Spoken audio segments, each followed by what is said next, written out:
You ever look at something, maybe a product or a decision, or even a whole building, and just think, how on earth did smart people get this so wrong?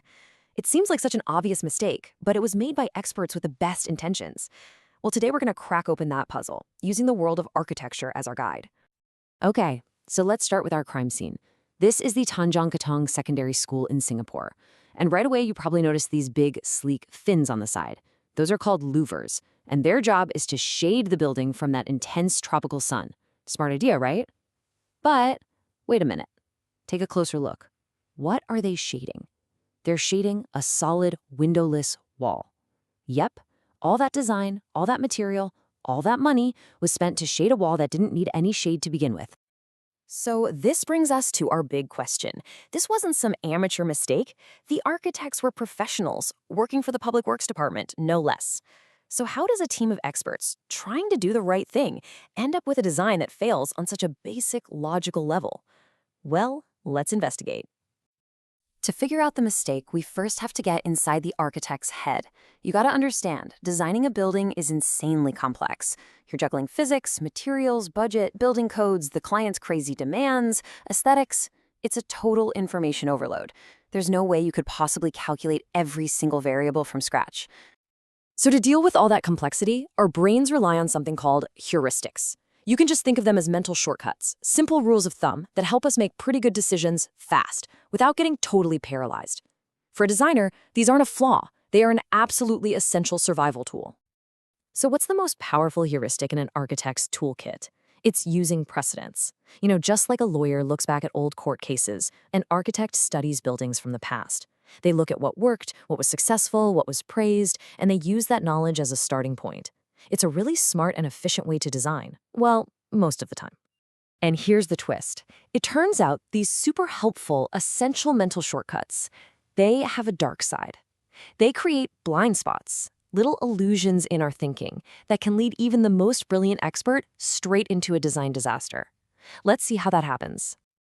Before we get back to buildings, take a look at this. What does it say?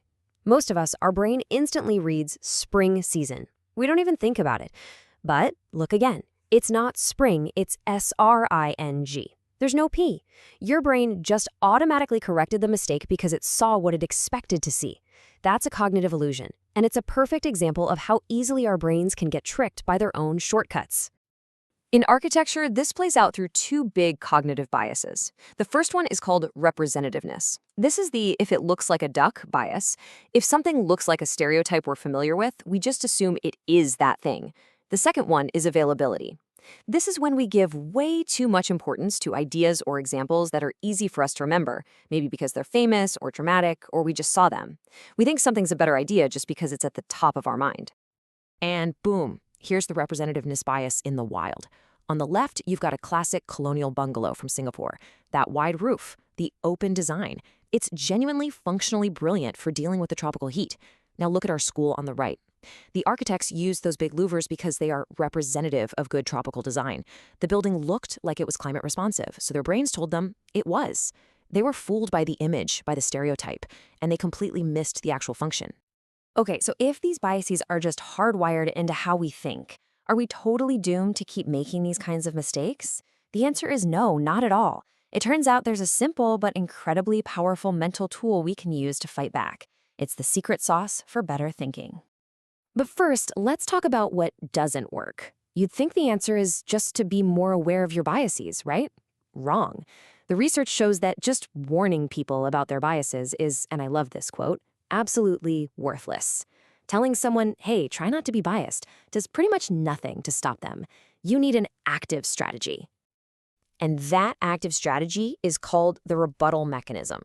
All it is the conscious, deliberate act of challenging your own gut feeling. So instead of looking for all the reasons you might be right, you actively go on a hunt for all the evidence that proves you might be wrong. You're essentially playing devil's advocate with yourself. So how do you actually do it? It's a really simple three-step process. First, you just state your assumption out loud. For the school, it was adding these louvers is a good idea for sun shading. Simple enough. Second, you consider the exact opposite. What if these louvers provide zero sun shading? That little flip forces you to the third and most important step, asking the killer question, how might this fail? And that one question, how might this fail? It forces you to look past the stereotype and see the solid, windowless wall staring right back at you. Now, I know what you're thinking. This sounds like a nice little theory, but does it actually work in the real world? Well, a researcher named Zhu Huabei decided to put it to the test in this really fascinating experiment with a bunch of architecture students. So the students were shown pictures of different buildings and asked to rate how well they were designed to protect against sun and rain. And remember that second bias we talked about, availability? Well, this building here, the Bishan Institute of Technical Education, is a perfect test case. See, it's a super famous, award-winning project, and because its image is so well known and so available in their minds, students were really likely to overrate it, just assuming it was a great design because it was famous. And would you look at these results? The students' first gut reaction judgment was a 6.6 out of 10, which was way higher than the building actually deserved. Then, they were warned about cognitive biases, and the rating dropped a little bit, down to 5.9. Okay, a small improvement. But then they were told to use the rebuttal mechanism, to actively think about how the design might fail, and the rating plummeted all the way down to a much more realistic 5.6. The rebuttal worked. It really worked. So what's the big takeaway from all this? The power of this idea of rebuttal, it goes way beyond just architecture. This is a mental tool that you can use to sharpen your own thinking in pretty much every single part of your life.